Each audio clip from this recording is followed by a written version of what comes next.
Hello and welcome into the SorareAndrews podcast brought to you by RotoWire and sponsored by Sorare. I am Andrew Laird from Sorare Data. You can find me at Laird or as Lairdinho on Sorare. You can find me on Twitter at Andrew M. Laird. Joined as always by Andy Black, who you can find on Sorare as Black and on Twitter at ablack86. Andy, we had like a few comments of people who were very excited about this podcast about us talking about our stupidity. Is that weird? I don't think it's weird. I think people just like to know that they're not alone. Oh, so they're all dumb too?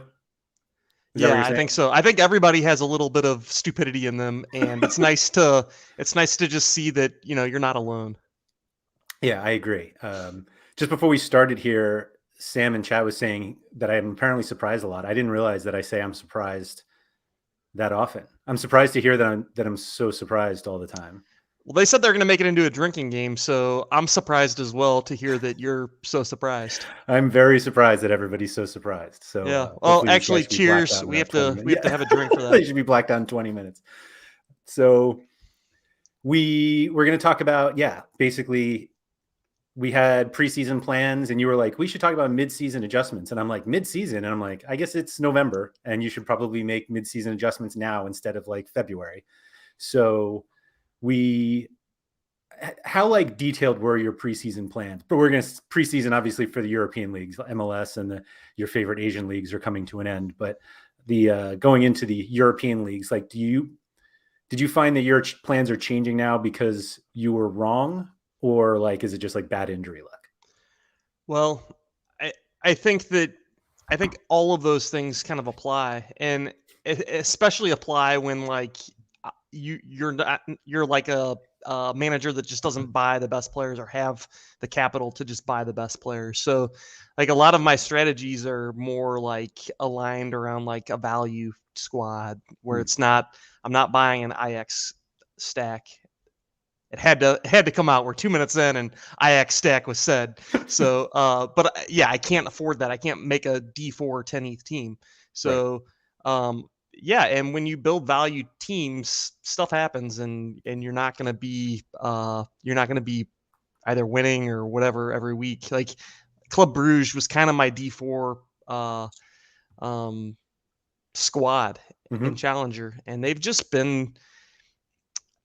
I don't want to say bad because they've definitely underperformed for sure, but I think that the big problem is around the fact that I have Mignolet, and there's nobody to really stack him with that makes sense. Like I could do Jack Hendry, but can I win with Jack Hendry?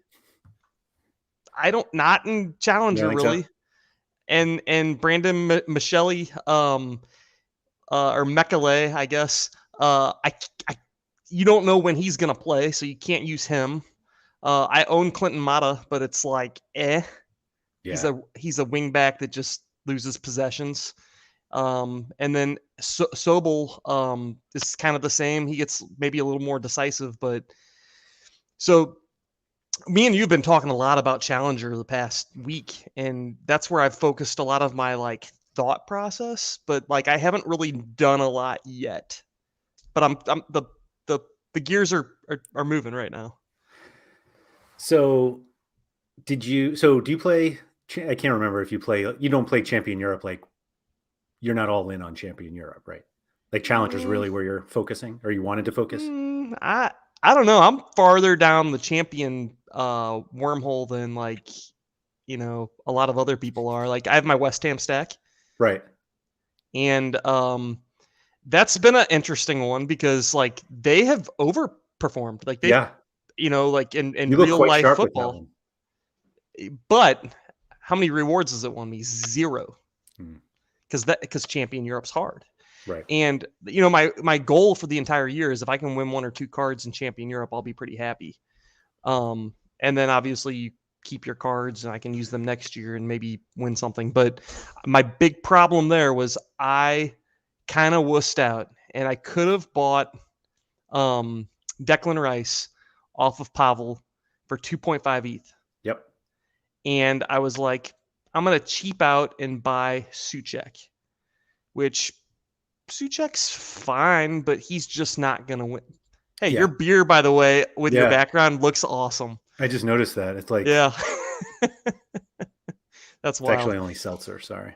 But Soucek's just not going to win me Yeah. many rewards. And Declan's been great. And, I think that his super rares are selling for over 4 ETH now. So that was a swing and a miss, and kind of a missed opportunity there, just from like a buying a card and valuation going up sort of thing. But and I was close too. I think I had offered him 2 ETH for it, and I just kind of wussed out, and I should have just went ahead and gone for it. But Do you think here we are? Yeah, I mean, obviously the price adjustment on it now, like I think, yeah, you said it's around 4, but like you weren't going to sell it. Like if you had bought No, it, yeah, right. no. So it almost doesn't even matter like what the price Yeah, really is now. that's fair. I think the hard part for me was like I'm buying a U23 player to use in a Champion Europe lineup. Why pay the premium and just get Soucek, which they're not the same player. No. Like as much as I would like them to be the same player, they're definitely not the same player. Yeah, I feel like Soucek has like overperformed, but he's like overperformed for too long that everybody was like, maybe he is just good. And I don't know, maybe it comes good for you later in the season, something Maybe, like yeah. And there's I think right now he's just meh. He's fine. I can put him in there, or I could always swap him out. That lineup has some flexibility in it, but yeah. I feel like a lot of times I just have to play it. Like this weekend when they play Man City, I am not busting that stack. They're all going in there together, and they're either gonna shock the world, and I'm gonna win Champion Europe D2, or they're gonna score like 200 points total, and that's fine. But I'm not busting that up and pulling pieces out of there. Yeah, given that matchup, it doesn't even make sense to. Like if you split them up, then they're just killing other lineups. Right. So just let them all kill one lineup. Yeah. But I don't think that's bad. Like, yeah, it's part of the stack. I've got a ticket to the dance, and maybe the whole half the team gets COVID or something, and West Ham crushes it. I mean, the best case scenario is next week everyone is like, we got to ban these West Ham stacks. It's outrageous. There are not even any new cards out. No more West Ham stacks. I don't think we'll be hearing that anytime soon. Especially since how scarce those cards are, just because there just isn't a lot of them on the platform. Yeah. Right.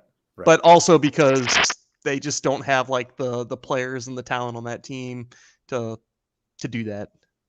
You know how it's going to come up when somebody wins again with an Ajax stack, but it's a Hilaire West Ham card? And they're like, oh, these West Ham Ajax stacks are just killing the game. What's funny is there was like 2 or 3 of us in kind of a group that we all chat in, and I don't want to name names, but I know Jimmer's one of them. I'm one of them. We all had Sebastian Haller rares, and when he transferred, and Surface, you might have been one of them. I don't know if you did this or not, but when Haller transferred, we all were like, oh, time to sell him, because that West Ham card was brutal, man. He was really bad. He was bad. He was so bad. He was unusable. It was just a dead card. And when he transferred, the hype train hit, and we could immediately sell him for 0.25, I think, or 0.225, somewhere in there. And it was like, sell. We all got rid of him. All of us sold him. And God, we look like morons on that one. Yeah, I mean, we'll just Sam with the no comment on that one. Yeah, that's good. Yeah. Yeah, I mean, we actually talked about that earlier today because I'm trying to sell a card right now, and I was saying I should have just sold him when he moved, and he's been terrible or hurt for most of the time. But hopefully that comes good. But yeah, I feel like I haven't been nearly as successful without, like, my European cards are not as good as my MLS ones or my Champion America ones. It's not even just MLS. And so I had like a pretty good summer, and I was like, all right, this will just like keep going. And then all of a sudden it was like, oh, all of my good cards are not in the lineup builder anymore. And where did all my good cards go? And I couldn't use a similar strategy because the prices are so much higher for European cards because they're more in demand. And so like, I feel like I've basically stuck to my plan, and the plan was bad. Or, yeah, I don't think the plan is either bad or I don't know. I'm in a weird spot. And we talked about this last week, like with the international break, I was like, I'm really going to like reassess. And I basically have like started to sell off more cards in order to raise money. And I just have no idea what I want to spend the money on. And like each game week that goes by, I'm like, I'm missing, like I have cards that I'm just like, Right. well, if I had one or two more, then I should just get them so that I can actually like get the equity out of these cards that I own. But instead, I'm just like tanking lineups every week with like half-assed attempts at finding good cards or good players. Yeah. So I have a couple of responses to that. Like last January, you should have heard all of us US players, managers that all chat together. We were like, oh, in 2 months, March rolls around. We're going to be, I can't wait. We're going to be winning so much. And, because we had galleries full of MLS players, like we were chomping at the bit for it to start back up. And I guarantee you, when we get to like January, we're all going to be the same way. We're all going to be having those same conversations. Dude, 2 more months, we're going to be killing it. Can't wait. And I think most of it is not like those players are like dominant in their respective league. It's just like having that depth and the ability to like choose matchups in your all-star lineups or even champion America lineups or whatever. Like having those cards just available just opens up so many options for you. And I think that that's really the advantage, because I know your gallery has a lot of those players where it's like, obviously you have some of the elite MLS players as well, but just having like the fluff as well to, okay, this guy's out hurt or whatever, and I can plug this guy in. Great. Yeah. But also my other comment real quick was about how you were talking about, what was it? I forgot. I'll think of it though. Give me a second. I wanted to buy Yaroslav Rakitsky super rare, and then 5 minutes later he takes a penalty and makes it, and I was like, oh, there went that price. Right. Were you lowballing that guy? I didn't even make an offer. No. Like that was the other thing, is that I've like accumulated some ETH, not that much, but it's like, do I try to cheat my way into 2 playable super rares? Because so I'm in this weird range where it's like, I don't have enough ETH to get like an elite super rare. Yeah. And I'm never going to get there, or, in the short term to medium term, like I'm not getting there. And so it's like, do I spend all of my ETH on one, like maybe good super rare, or do I try to like get by on finding like a diamond in the rough? And based on the super rares I have bought, I am not very good at finding diamonds. Yeah. Albert Rusnak? But the MLS, like the European, yeah, right. The Rusnak one was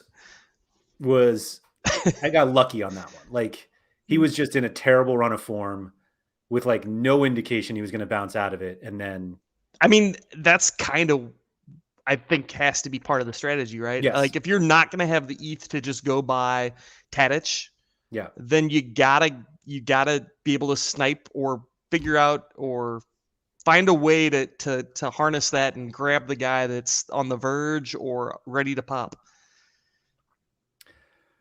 And and don't say that Rusnak was blind luck. No, you knew he was ready to go. I just thought that he couldn't be that bad. I'll put it that way. Like he was just a good enough player. He was young enough, but yeah, I just need maybe he can go to Europe. maybe that's what I need. I don't know about that. Not go to Belgium, or Holland. And I think he's fine where he's at right now. That's true. Yeah. So I do remember what I was going to say. You kind of were talking about like a funk of just like submitting mediocre lineups that can't win. And certainly that's been me in Challenger the past, I don't know, six weeks or so, where it's just, I have lineups and you look at each individual player and you're like, oh yeah, he has upside, or or he's not going to kill your lineup. And I have too many of those guys where he's not going to kill your lineup. Well, he's also not going to win you anything. And when I say not going to kill your lineup, right, I feel like you can get one of those guys in your lineup, but you can't have more than one of them. Yep. And I've got a lot of lineups in Challenger where it's like, okay, I have 2 or 3 guys that might average 50. And okay, that's fine. But when we're talking about all these IX stacks and all these other high performing teams, it's just not going to cut it. You need those high upside players in that division or don't play.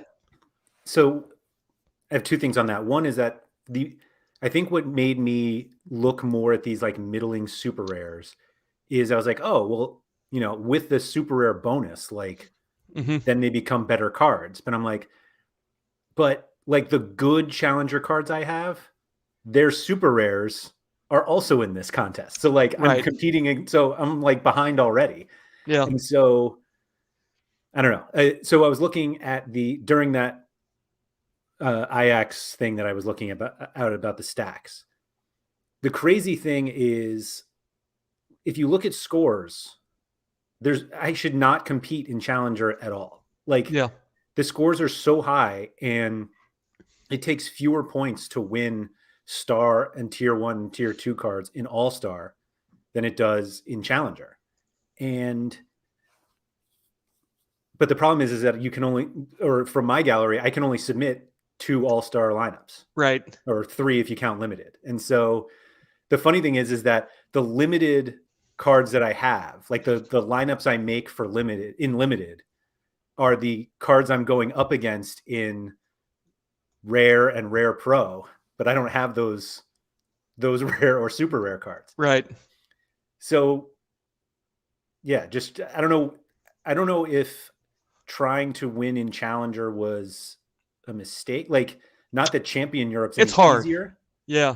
But some of the scores in Challenger, I'm just not sure it's Champion's really hard too. I'm sure. But I don't even try. I do think that like at least for me, like I feel like my big mistake was I had some good stuff going here and some good stuff going here, but I just didn't put it all together. Like I have that Michael Ngata. He plays for Ghent. Yep. And I would love to know how to pronounce his last name. But I have him and I've got Mignolet, and it's like, why not just, and I did this morning. I sold Mignolet and I bought Sinan Balat, the goalkeeper that goes with Michael Inga. And, you know, it's like that correlation right there makes a lot of sense. He's a good defender. He's a good goalkeeper. Put them together instead of having like, I think Miggs is a pretty decent goalie, but he has no defender on that team that I can really stack. Yeah. And I need that. Like, I'm not going to be able to buy the best. So I got to stack. I got to build that like strategic lineup. And I already have Inga. I might as well get Bolat, put them together, and then start building off of that. So that's kind of where I started like restructuring. Like we've been chatting all week about this, and yeah, you abandoned ship on Challenger last April, Quinny. That's funny. But it was like, I got to have a strategy. I can't just keep like, oh, this guy's good, put him in there, and this guy's all right, put him in there. It's like, no, I need a really specific strategy or don't play. Yeah, that's the way I've been going with it. But it feels like we're running out of ideas when we're just like, all right, I can't buy the best cards, so let me just stack, and that's it. Yeah. And that's not working for me yet. Is the problem. Well, what's your stack? So for Challenger, the other difficulty with Challenger is that I'm like mixed. So like I have that's might be the problem, right? It absolutely is. It absolutely is. So like I have an Adon rare. Thank you, John Nellis, for that. And I'm just going to say this right now. Sorry. But Adon without Coates is I know. He's probably the card. So, okay. So I'll explain this there. So I have that the Fidal super rare. So he's like a mostly starter. Mm-hmm. And obviously there are times where he doesn't start and my lineup's just dead. And because of the price I paid for it, I'm like, I knew the risk and I'm like willing to take it. He usually starts, but like the lineup is dead if he doesn't start. Could you sell that card and buy Coates, the rare? Not straight up, no. Coates is much more. Much like more. He's like 0.6. Than the super rare? Okay. He's 0.6 rare. Well, he's 0.6 now because of the that one new guy that's come on and bought everything. Well, yes. No. He was 0.6 before that. He's probably 1.6 now. Thanks to good God. A bottle or whatever that dude's name is. But yes, I should have him. But so I have a Don rare, Fidal super rare, and then I have an Otavio and Luis Diaz combo from Porto. So I have like 4 guys from Portugal. And so really the last piece is a super rare that I should have because this is for Rare Pro. I only have 1 super rare. And so it's kind of like, who do I buy at that point? Because Coates super rare, Coates rare means now I'm running 4 rares in Rare Pro. Or you just drop down and you play the 1 division. Well, no, the problem is that I have another combo of Anthony Morris from St. Union, whatever, Royal Union, St. whatever it is, and Christian Burgess. So like I have combos there. Sell one of them and go all in on one of them. Yeah. Like the D3 one is kind of half-assed. What's D3? Okay. The Rare Pro one is kind of half-assed with Fidal and Adon. So either go all in there with I'm gonna say it right, Quinny. Coates. There it is. Either go all in with that or sell it and make the Union stack better, because that Union stack could be killer. And no, are people running that? So the attacking stack is killer. The defensive one is, they're a defensive whatever. It's whatever, If I get a clean sheet, great. If they don't, whatever. Yeah, run the whole thing. Yeah, I can't afford the attacking stack. Even if you sold a Don and Fidal? Probably. Fidal? Yeah, no. Yeah. Because they're both U23. So I'm paying U23 premium to run them to get run over in Challenger. No, who's U23? Van Zier and whoever the other guy is. One of them's old. One of the forwards on that team? Yeah, I think so. I thought they were both, maybe only one of them is U23. I only have the defensive guys, so. But it's just, I don't know. I feel like I'm in this middle ground with them. I mean, the one guy you have to have if you're going to run that stack is that Davies Undav. Yeah, Undav. Sorry, he's the other one. And he's 25, but okay. His cards are weird. Like the best offer right now available is 1.4 for his rare, but also his average price is like around 0.8. Well, 0.9, 0.985. Okay, he's going to be an ETH. Right? Yeah, exactly. Yeah. Okay. And then Van Zier, he's not U23, is he? Yeah, he is. He is, but only for this year, I think. Great. Yeah. So I can pay the premium to get him for 6 months. Yeah. So it's 2 ETH basically, and then I still have to fill a midfield spot. I should definitely just buy Teddy Tuma. Yeah. Teuma or whatever. He's on that team, right? Yeah. They also have that Casper Nielsen, or don't you already have Matoma? No. No? Okay. Yeah, maybe don't do that then. So that sounds like an expensive stack. At that point, I should just buy an Ajax stack. Yeah, for real. No, so the issue that I have, and is what started to depress me earlier today, is I was looking at my lineups and I'm like, when MLS and K League and J League are over, I'm going to run 3 lineups every week. And I was running 10 when MLS and K League and J League were around.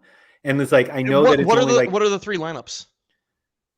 All-Star Rare, All-Star Rare Pro. If I because I'm just throwing super rares in, and Yeah. U23 rare. No challenger at all? No.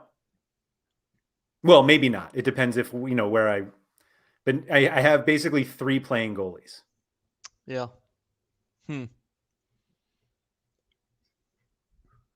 It's yeah.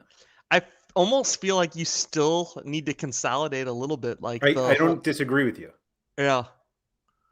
But it's so hard because I'm in the boat where like we were talking about earlier, like my challenger stuff. Like I have all these goalkeepers like Van Asch and Van Hamel and all these terrible goalkeepers on terrible teams that might get relegated. Right. And it's like, oh, but that unlocks the ability for me to make another lineup. And I just like keep going down this path of destruction where it's just like, oh, well, I have a lineup and I just submit it. And I feel like, okay, they all play. And I'm like working really hard, making sure none of these guys DNP in this lineup that doesn't even matter. And it's like, maybe the better option is to sell 2 of those lineups and make 1 and really go after Challenger D3 or Challenger D4. And instead of trying to submit some crappy lineup with Van Hamel and a crappy lineup with Van Asch, maybe buy a good goalkeeper with a good defender and make a good lineup. But it's like a destructive path. Like you're like really content because you're like, oh, I'm still submitting a lineup and I'm not, there's no DNPs in it. And I just got unlucky this week. And like you really start to believe that. And it's just like, no, that's not what happened. Your lineup sucks. You have subpar players that suck. And you need to sell one of those lineups and get a better one. I don't think you're wrong. Sometimes it's hard to like really listen to your inner self. And it's like, I've really thought this for a long time.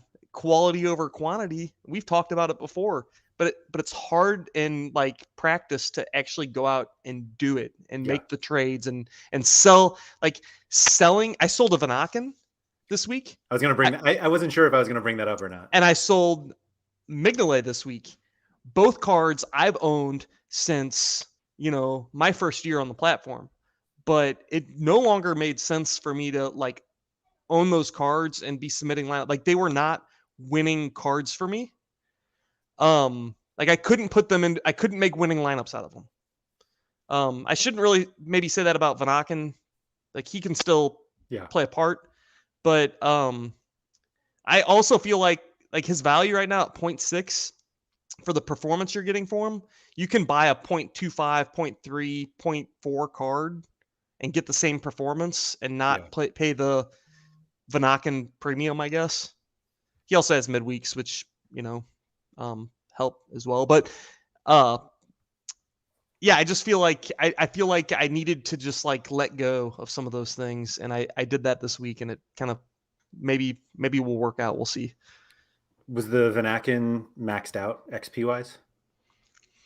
No, it was 9.5%. So it was level 19. Close. Somebody got a nice card there.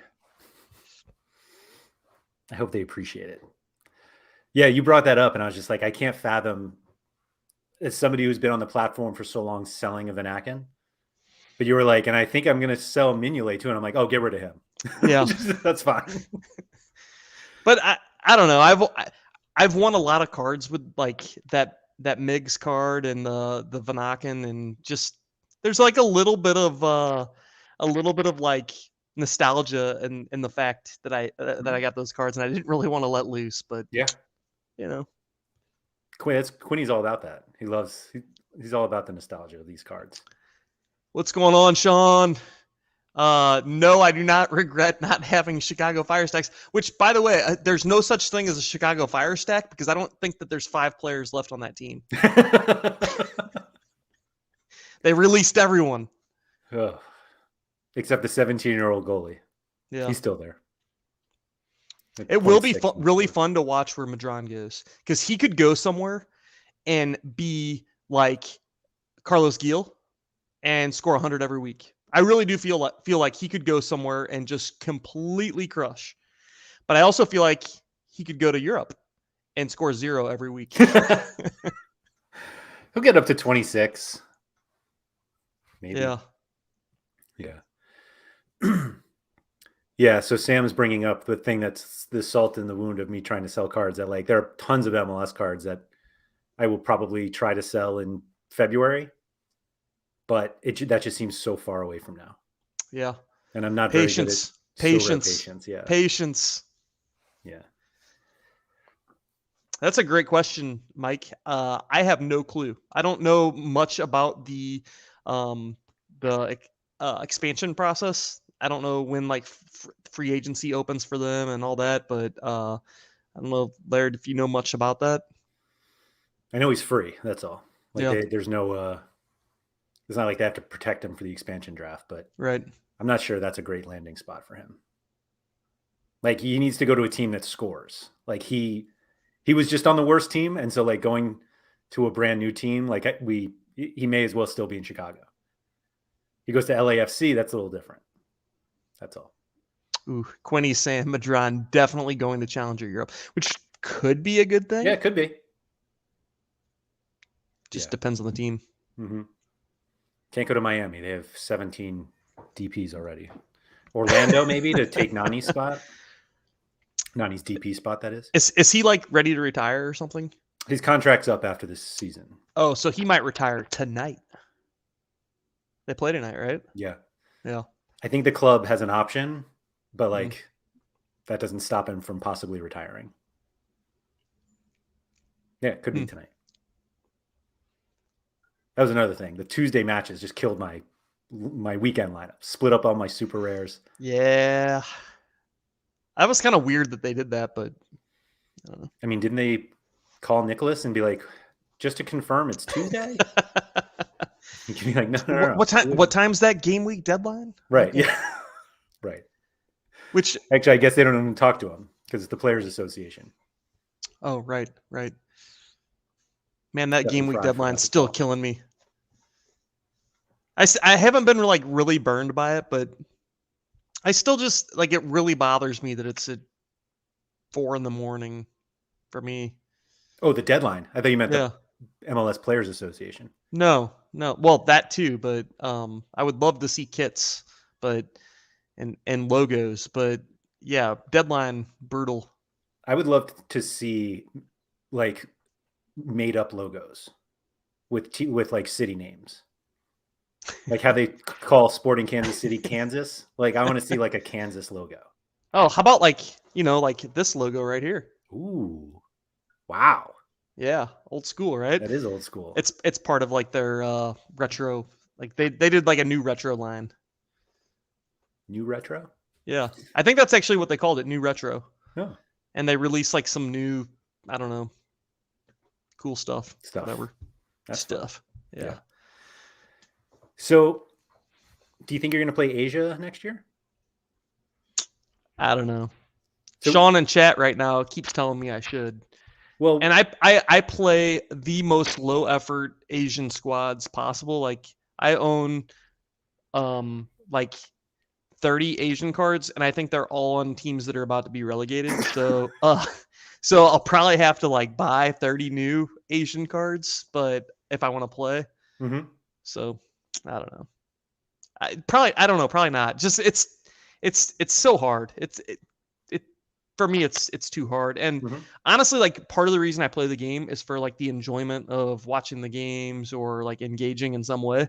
And with like the Asian leagues, the games come on at like 4 a.m., 3 a.m. I'm not waking up to watch a game then. So I don't know. I don't think I will. I might buy like a cool card, like a good U23 player or something that I can plug into a lineup that might make sense, but I don't think I'm going to like go compete in Asia D3. You know what you should do is just buy a stack. Oh, like an Olsen stack or something? That's exactly what I did. That team, in fact. Yeah. And then try to learn rotation on that squad or whatever. No, it's just if they don't start, then you're just like, oh well, it's just Asian. So it's like a low effort stack where I don't do a lot of research on who's playing or anything. You just submit it and hope. Yeah, I mean, I think the level of low effort is even lower than you're getting. Okay, maybe I'll do that. I'll think about it. Okay, I'll keep it under consideration. Yeah. No, I'd like to sell all of mine, or all but 5 before the season. I think that's the big problem. I don't know that I could sell all of mine because by the time we get to the time where it would make sense to sell them, those cards are going to be relegated and nobody's going to buy a card with a red X on it. I could sell all of mine this week if I wanted to. They're that good. No, but I got an offer to buy all of my cards, and that includes all my Asia cards. Oh, right. Yeah, but who did that? Somebody who blocked me on Sorare, ironically. Pavel. And did you ask him how much? No. Why didn't you do that? It would be nice to know, like, maybe reply back right now and just be like, Pavel, how much? I think question mark.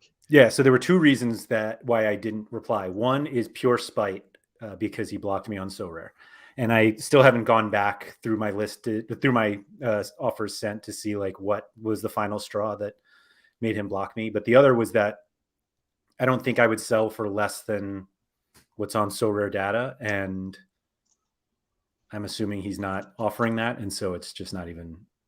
I don't know.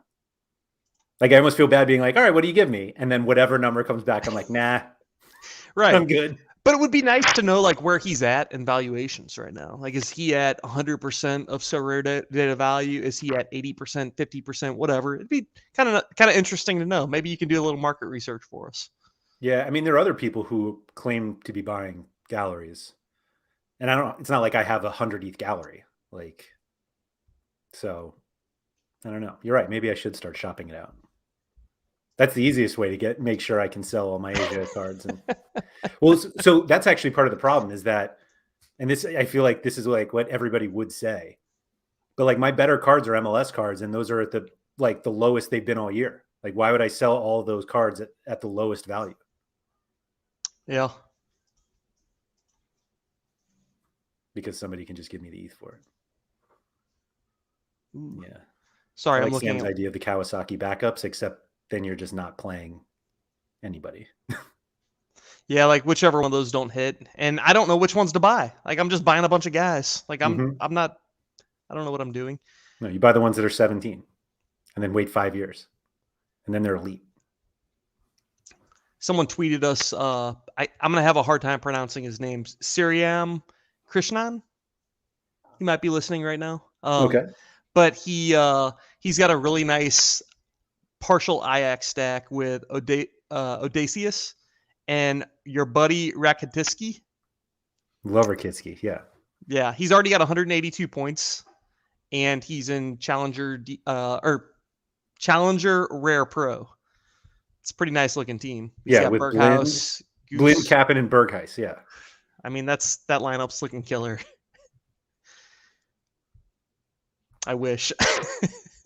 Oh, yeah. Oh, and his other lineup. Oh, so All-Star Rare Pro, which I'm also trying to compete in. He's got your boy Bolot. Oh, yeah. Blind Super Rare. Lisandro Martinez Rare, Wendell Rare, and Hilaire Super Rare. Like, what am I doing, Andy?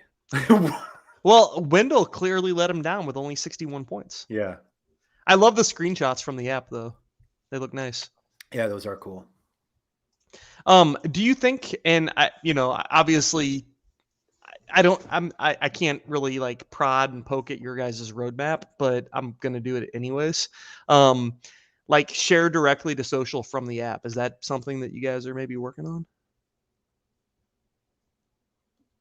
I guess I can't. We would all love to see it. Yeah. There's a lot of cool stuff in the pipeline, both for the app, like for the mobile app and the web app. And I think people are going to be very happy with what they have. But what's Quinny talking about in chat? Brad Knighton. What? Agreed, but lots of Brad Knighton. Buy lots of bread. Why am I buying Brad Knighton? I think, yeah, Sean makes this good point. Like, yeah, if you're getting offered 1 ETH for Jimmy Maurer, like, you sell him. Yeah. But yeah, I think one of the biggest things that we shouldn't be doing, and I mean, I won't be doing it because I already don't do this, but if you like look at limited card prices and you're thinking that has any like comp to the rare or super rare prices, like come MLS in the spring, or really the winter, I guess, because they start in February. But like, I think we're going to see rare prices and super rare prices increase a lot faster than the limited ones, just because there's just still so many more limited cards. I don't know honestly, that's the one area that I have no real guess or idea on what's going to happen. Like limited prices once those cards come back into season. Yeah. I gotta think that it'll be like tempered, but I think I agree with you, but I just don't know. Maybe we'll see something weird where they do fluctuate quickly in price. Yeah, I guess just the way that I'm thinking of it is, I think they didn't even mint that many Carlos Heel cards, but like, let's say there are 40 left. Mm-hmm. Like by the time we get to February, like when the season starts, we're going to have 40 rares yet and possibly like 600 limiteds. Like it's just so many. And so, yeah, I just don't think that like scooping up ML, like I don't think that the strategy of buying out of season cards for cheap and then selling them when the season starts will work with MLS. Because because the supply was so late when they came out. Yeah. So yeah, it'll be interesting where they're even at. Like, are they going to keep pumping out cards here over the next 2 months? I don't see how they don't. Like, there's so many cards to like get out, and I don't see them minting. Like doing 800 of them in January, February. Yeah, but then we're going to have that weird period again where they're going to like run out of rewards, or they're going to be short on rewards, or I don't think unlimited. I don't think they'll run out there. Yeah. We just don't have the users yet. Right. But like, so Sam, he's saying if there are 600 left in February, they won't get to 1,000. I actually don't think they get to 1,000 anyway. But even if they got to 600 and there were only 400 left in February, like it's so many cards. Like I don't even know where we are now. Like what the last like MLS like auctions are. What do we look up? I'm going to look up Gustavo Boo. 154. Yeah. Like that was today. 154 of 1,000. And so we still have like 3 months. And his first one was, my God, there's just so many auctions. Was August 13th. So August until now, he's only at 150. And that was when the season was going on. Right. Yeah. Okay. Yeah. And honestly, like, and those cards were being rewarded too over that time frame, which I think rewards were pretty bad at the very, very beginning, or they were like lower. But yeah, like here in the next couple of weeks, there's not going to be a lot of Champion America prizes. So the only ones left to go out are going to be on auction. Mm-hmm. Yeah. Yeah. I don't know. Timber Limited just went for 0.3. That's so expensive. Some of those limiteds are still so inflated in value, it feels like. It's not nearly as many as it was. Like the graph was clearly like this. Well, it's like the top 1% are still really expensive. Yeah, like Morioka's price never dropped. Yeah. Like the elite cards definitely did not drop. And the elite ones that I bought, they just dropped in performance. Yeah. Are you going to buy a Morioka rare? No, I can't. I can't spend. I mean, he's you can't sell your whole gallery for that. Right. So, that's like what I thought of when I was like, if I sold my gallery, like I'm not leaving. Like I'm a little too invested from a number of reasons here that I can't leave. But like, I was like, all right, well, if I have that, then I can go out and buy like the 5 best cards and I'll just run like one lineup. And I'm like, I'm not going to spend like 1.7 on a rare card. Like, come on. Yeah. Something like the risk behind buying a card like Morioka. Like, I don't know. I don't even know his contract status. Like, is he under contract there at Charleroi for a long period of time? Who knows, right? But like, it doesn't take much for a player over 30 to like You know, especially in like a team like that. Like, I don't know. That said, imagine if he were to go back to like the J League. I'm sure he would just like completely crush it over there. I guess. I mean, he'll be playing until he's like 50. Well, he's already 30 already. So his last ones were 1.8 and 1.7. We'll be talking about Morioka in like 10 years. We'll be like, oh, yeah, I've got him on my, I don't know, my front nail stack.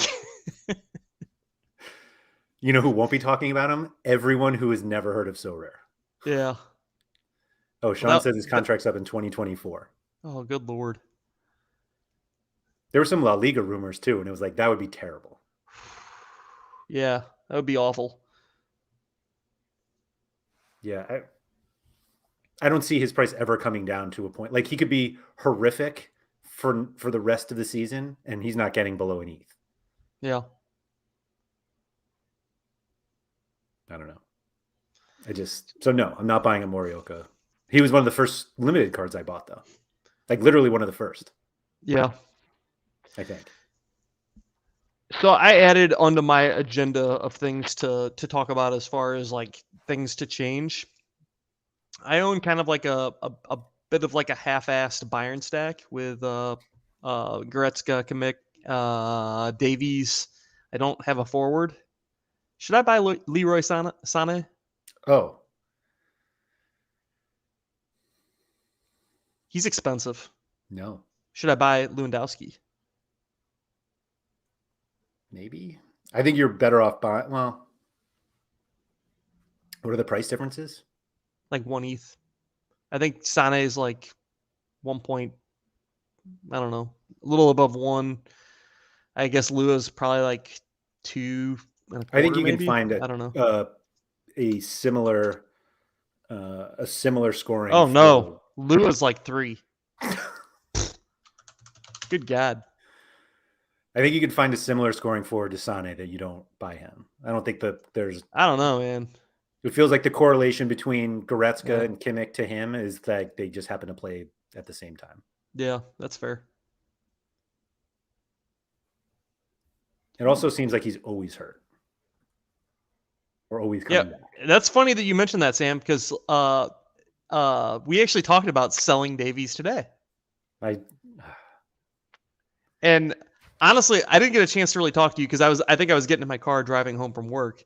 But the one thing that worries me with Davies is that like they might start to like want to use him in more of an attacking role at some point.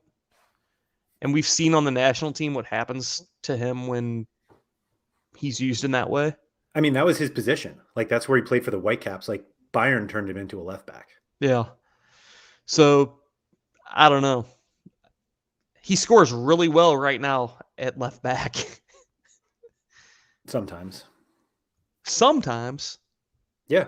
No, he's great. Sometimes. I mean, I don't know. I feel like he's great.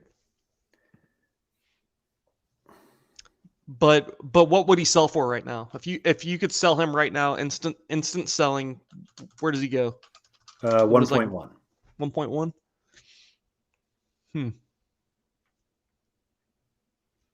I don't know. It seems like a lot of ETH to be able to move into something else, like a awesome challenger team, like a Coates rare and something else. Yeah. Yeah, Davies is one of the nostalgia cards, for me at least. But yeah, I was absolutely in that, like, maybe I shouldn't have this card. Like, I'm just not sure it's, for my gallery, it makes the most sense. Look at everybody just, like, poking us. Sell Davies now. Yeah. Yeah. Well, at least Sam is. Is Quinny saying the same thing? I'm having a hard time here. I don't know, but Quinny snap sold Morioka, so he has no no heart. Yeah, Sam, I agree with you. You agree with him, but you're not going to do it. I don't think I'm going to do it, but I definitely agree that's the right way to go. So you agree with him that you should sell the card, but you're just not. You're too stubborn to do it. Because that was me for a long time with like Miggs, Vanak, and Like there's, like I said, that nostalgia with those cards. Really, the only nostalgia card I should have is João Felix. I'm not selling him for anything close to Davies. What if Gary V comes back in and buys like 9 more Jows? I hope one of them is mine. Yeah. I need this A bottler guy to buy mine for 2 ETH. Speaking of A bottler, I don't know who he is, but or she. That's right. I listed my Noah Lang because of this person. I've got a Noah Lang super rare, and I didn't even list my Noah Lang at the lowest price because this A bottler account seems to want to buy like multiples of cards. Like I think Connor mentioned Inacio, Inacio. Connor in chat mentioned that one of his super rares got bought by a bot. So it's like, I don't know that I want to be the lowest listed Noah Lang on the market. I'll be the one that's the next price up because maybe he'll want 2 or 3 of them. So I went ahead and listed mine at a ridiculous price just to hope and pray that maybe he'll want to buy a card that doesn't have a L5 of greater than 70. Yeah.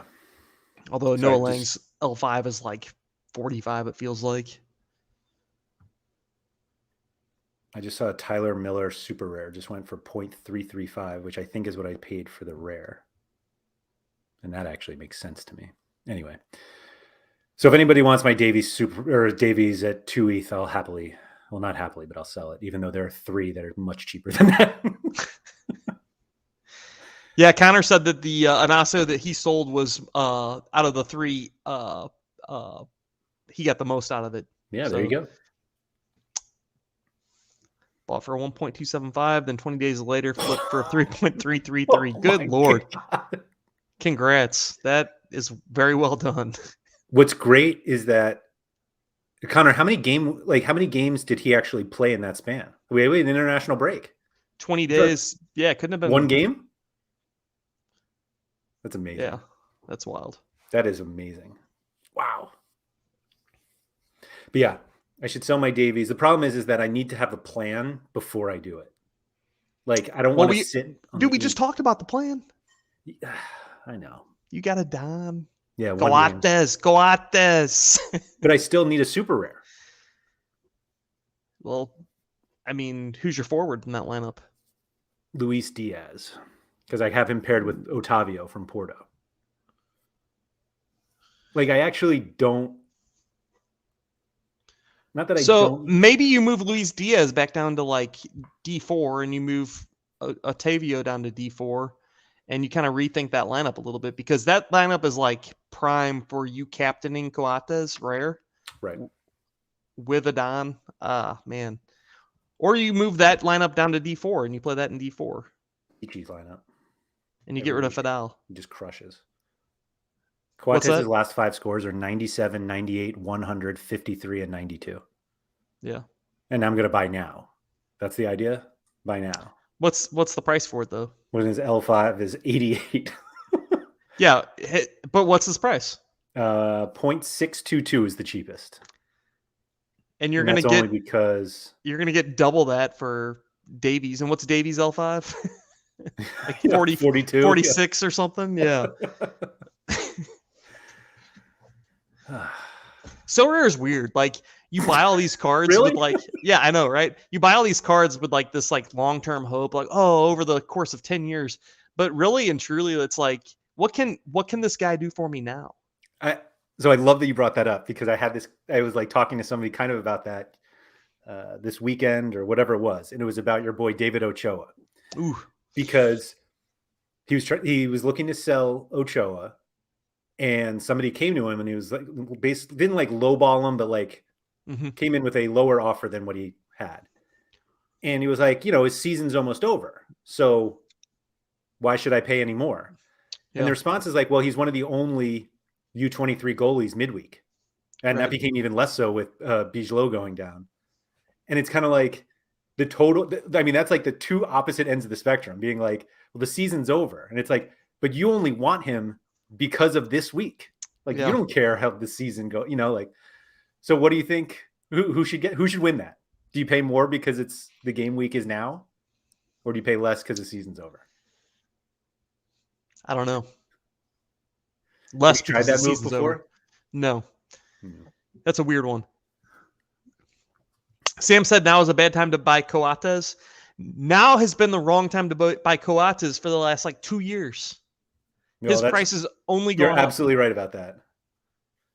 I'm not saying that I think we might be peaking. We might be getting close to peaking, but I've been wanting I owned him a long time ago and I sold him for way too cheap and I don't even want to know what I sold him for. It was probably one of the lowest prices ever sold for his card.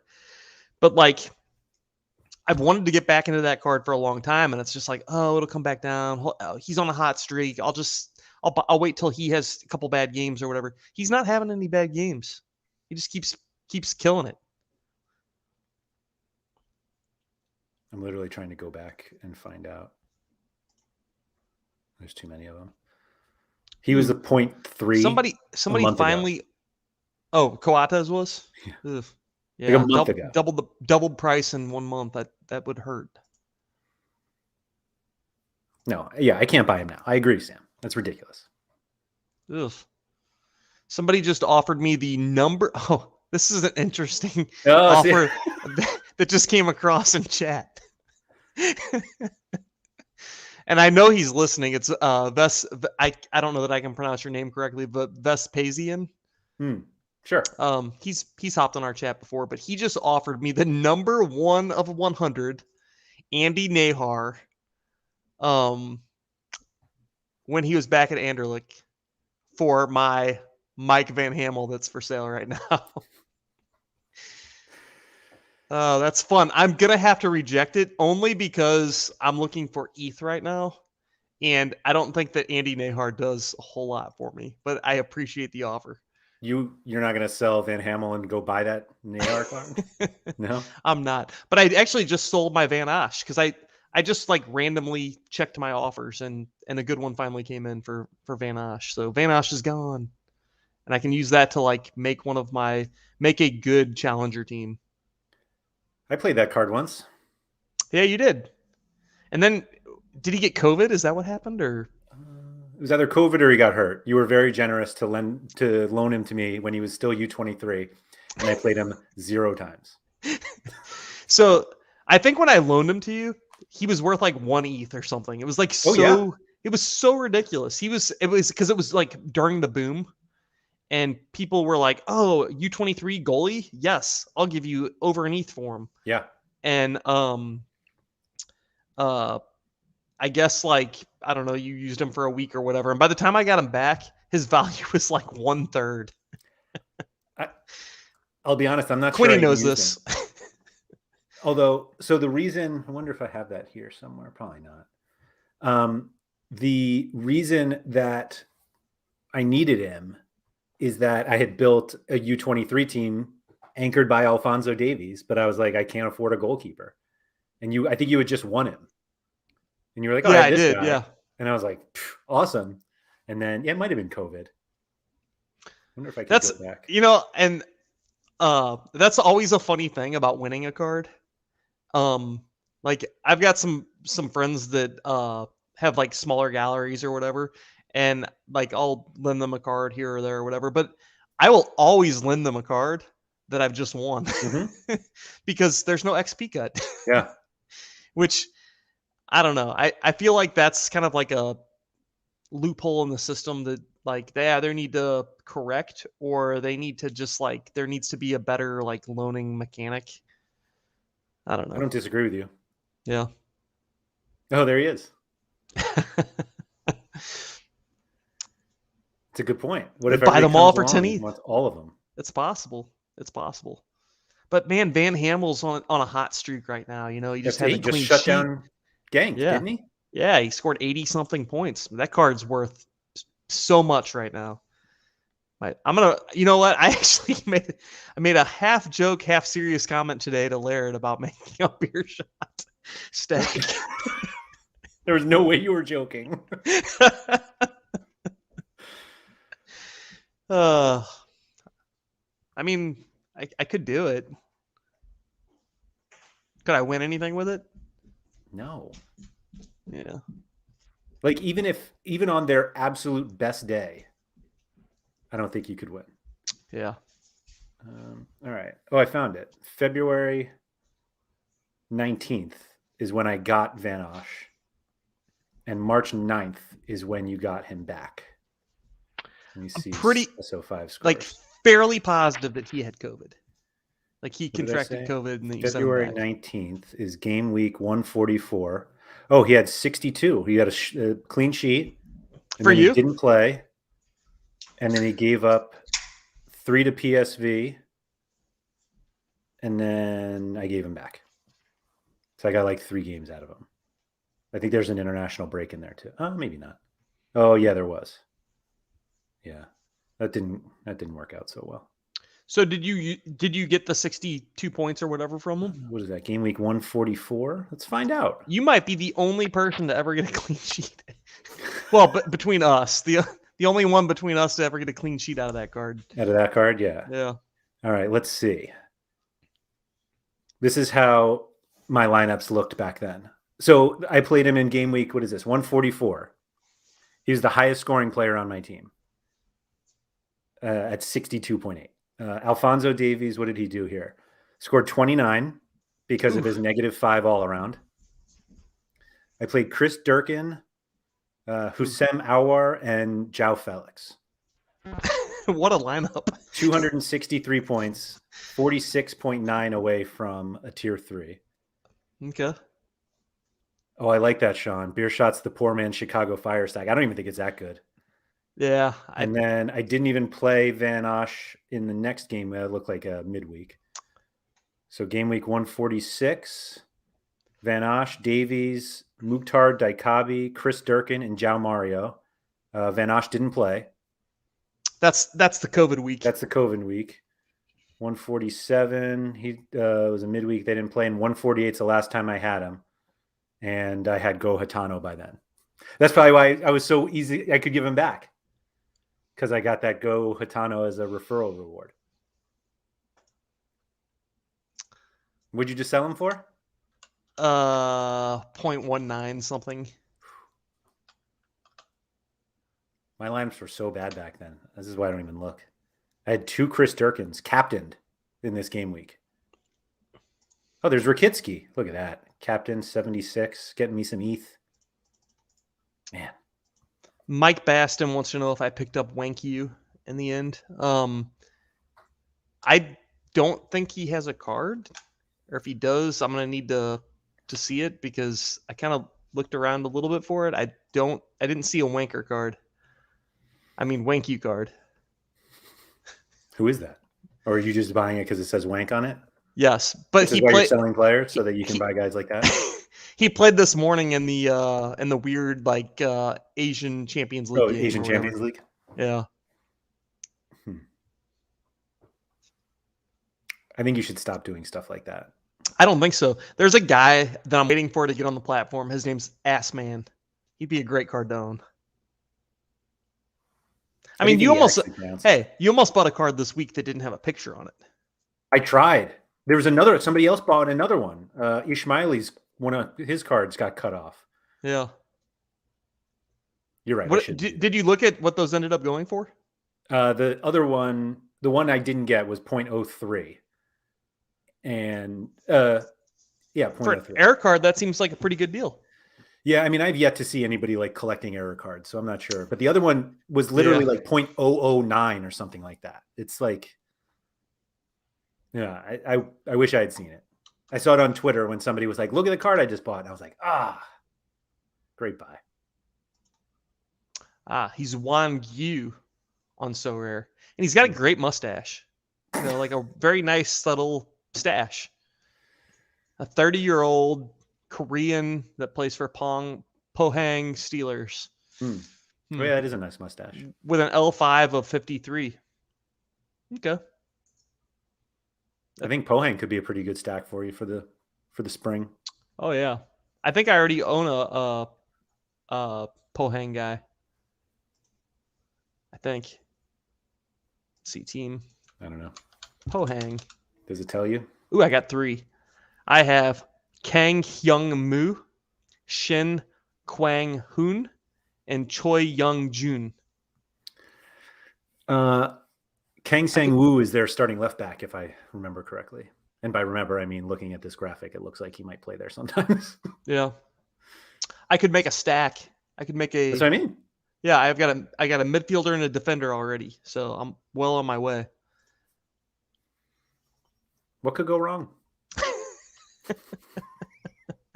I'm all in on Pohang next year. That's my team, Pohang. I mean, you were Olsen this year. I'm Pohang. Yeah. The Olsen stack was nice because they were in the Asian Champions League for a while. And I had Vako. He started it. Yeah. Because I had him. And then I bought the Can you pronounce his last name? Kazashvili. Is that right? I think so. That's pretty good. That's what I say in my head every time. I actually I've never heard anybody call him anything but Vaka. Yeah, he was supposed to turn into Cecilia, which he didn't. Not yet. Yet. Right. And then I might have bought the goalie after that. And then, I bought the Korean KDB, who turned out to be SO5 wise was just a total bust. YBG will come back, hopefully. Who's that? Yunbit Garam or Garam. I don't know. Of course. Yeah, of course. The Korean KDB. Yeah. Yeah. This is why I should just give up. Oh, nailed it. See? There we go. Thanks, Quinny. Appreciate that. He just needs to play. Yeah. So do you want to buy my gallery? Me? No. Anyone? Yeah. I'm not buying any galleries. Not buying galleries? Dude, I've got enough gallery to deal with now. I don't need any more gallery to deal with. And in fact, I don't know how Pavel does this. He clearly doesn't set lineups very well. That's probably for the better for us. Yeah. I mean, you were saying that he won 0 rewards this week with a gallery of how many cards? Not even the threshold. It's like 30,000. I'm not even joking. I think it is that many. Yeah. Where do I find that? Here we go.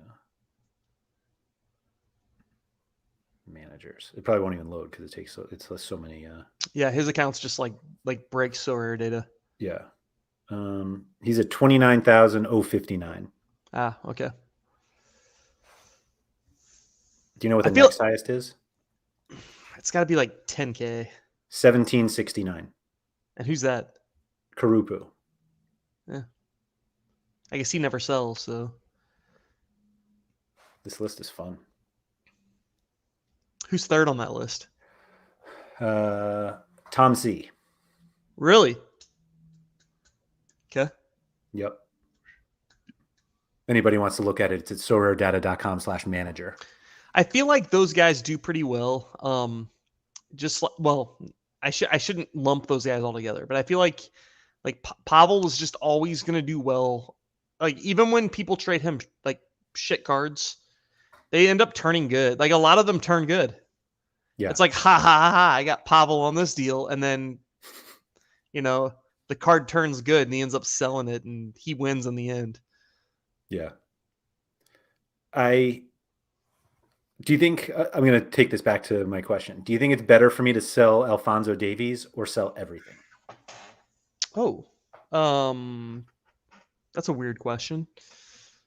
I don't know. If you're going to keep playing, you already have some strategies formed. So I don't think it makes sense to ever sell everything ever. If you're going to sell, I think that there's strategic times to sell certain things. Mm-hmm. So if you're really a lazy ass and you just want to sell everything, you're losing value. MLS, the best time to sell that is going to be in March. Right. All the European stuff would have been 3 months ago, right before the season started. So I think that to say sell everything now is never a good idea unless you're unless you have an emergency and you have to do it. But yeah. So my answer is sell Davies. Hey, guess what? We can both sell Davies and we can undercut each other until Yeah. one goes. No, what we should do is trade our cards together, or I'll sell you mine for 5 ETH, and then you can send it for, we'll go back and forth just to we'll get wash the them. We'll wash them just like an avatar. It'll be like an avatar of a guy smoking a cigarette, except for it's Alphonso Davies. We'll sell it back and forth for 5 ETH, and then now it's worth 5 ETH. Yep. It's a great plan. Yeah. Let's talk after this podcast. Should we not do that publicly? Whoops. Oh, wait, we're live. We're live still? Yeah. I think the problem is that like even the cards that I buy back that I would want to like get back, it's now I'm like, oh, I'm buying, like, would I rebuy the Rusnak super rare at half an ETH when I got it for under 2? I don't even know what that would go for. I feel like Rusnak would be more now. Well, maybe not now that it's the end of the season, but he plays this game week. Yeah, I don't think this super there's some rare people that might is put a premium on that, but I just like for 1 week when he's probably going to lose, I don't know. Oh, somebody bought one last week, a Rusnak super rare. That is pretty exciting. We got some MLS games coming up here, 7 p.m. and 9:30 p.m. So I guess I'm staying up late, drinking some Dankful IPAs and watching some MLS playoffs. There you go. Might fall asleep on the couch for the 9:30 game. We'll see. Man, I don't get pricing at all. Rusnak super rare went for 0.54 on November 2nd. And November 15th went for 0.751. Super rares are weird too. Like people are just going to kind of pay what they want to pay. Like, right. We didn't really, time for change. We didn't really talk about uniques, and that's like been kind of like a thing I've been like kind of dabbling in a little bit. By the way, I own 0 uniques still, right? But as far as you can dabble without actually owning any. Yeah, I've been really watching the market and like kind of interested, wanting to get in a little bit. Like last night, there was that Jairo Torres card that I was going after a little bit, and the week before there was like 2 or 3 that I was kind of like and interestingly like putting speculative bids on. I think like it's really hard because like obviously last night that Torres card made a lot of sense for the guy that bought it, Dream Villain, because he kind of already has a couple of Atlas players. So what I'm learning is like in D1 unique market, there's always a card that's like valuable to somebody. So or not. And the ones that are not like interesting to somebody or valuable to somebody, you can kind of steal. But the cards that do have that like unique fit into somebody's gallery or fit into a stack might be like way inflated.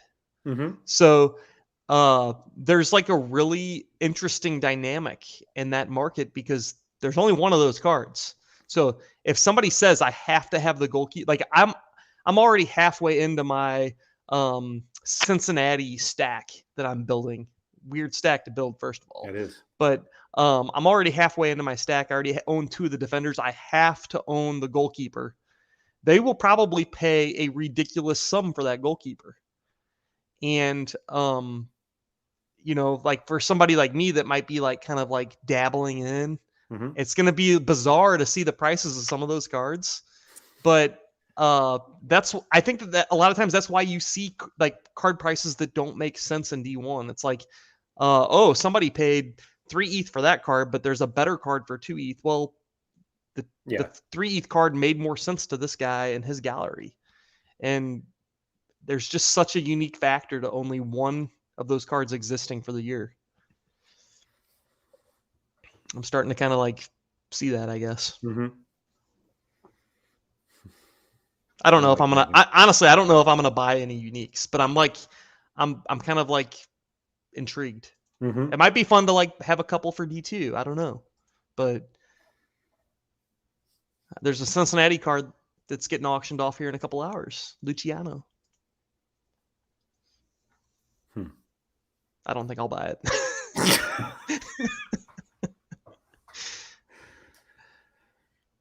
Who knows who the goalie is next year, Quinny? Might be Beckham Sunderland for all I know. Doesn't he play for them? Isn't he in Cincinnati? I don't know. In starting spot in Houston? Nope. I don't think I own any Cincinnati players, and I don't think I want to. I had a Matarrita, and then he got traded to Cincinnati. He wasn't a Cincinnati player when I bought him. Right. NYC. Yep. He was one of the first super rares, actually, I considered buying. Didn't buy it, but excuse me. All right. I think that's good. I don't feel as dumb as I did when we started. I do.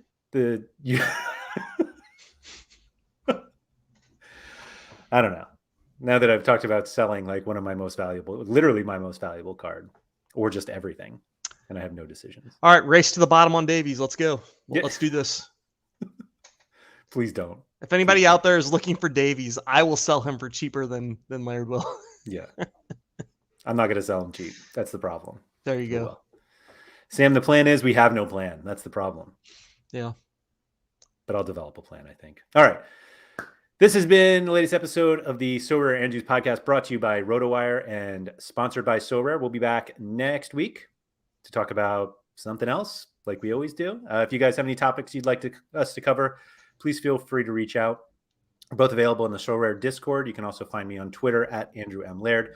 You can find Andy at ablack86. And reach out. Let us know what you want to hear, and we'll certainly talk about it. Andy, I'll talk to you next week. Sounds good. See you guys.